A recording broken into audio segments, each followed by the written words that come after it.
Hey, good morning, church. Hope you guys having a great morning so far. Hope you had a fantastic Christmas and are ready for the New Year's. Get all your New Year's resolutions up and going. So, as you know, we are studying through the New Testament, and we are in James right now. Now, James is one of my favorite books. There's just so much information and so many things that you can break down and study, and every time I read it, I get something new out of it, something that I've never noticed before. I'm going through it with a Bible study that I'm in right now, and all of us are going through it and we love it. It's one of the most relatable passages, one of the most relatable books. And there's just so much in there that you can study through and read through all the time. But this morning we are in chapter 3.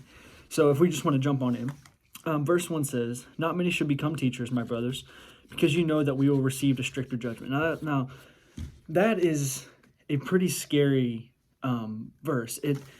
It's a scary verse if you look at it in the wrong context. If you look at it as, well, I have a certain standard I need to meet. Yes, there is a standard, but we're not doing it alone.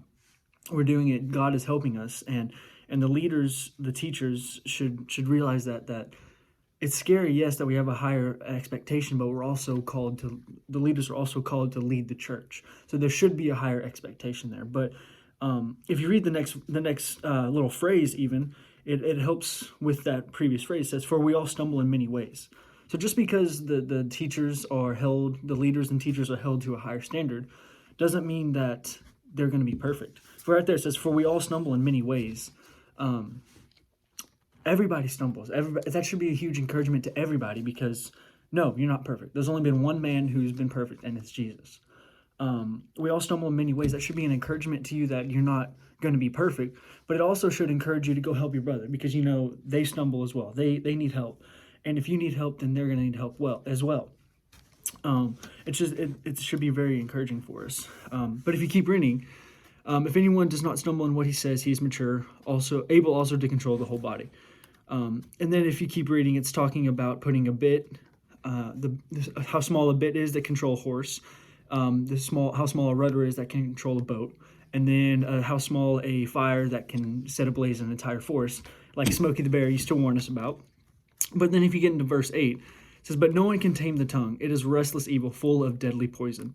With the tongue we bless our Lord and Father, and with it we curse people who are made in God's likeness."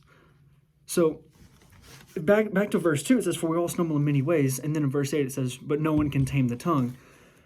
We're gonna mess up, and it's gonna happen. It's gonna happen. You're gonna say something that you don't mean, or you're not gonna say something that you need to be said that God's calling you to say.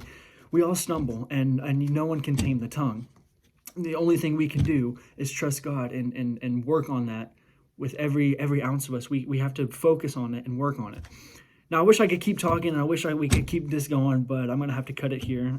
Hope you guys have a great rest of your day, and Happy New Year's.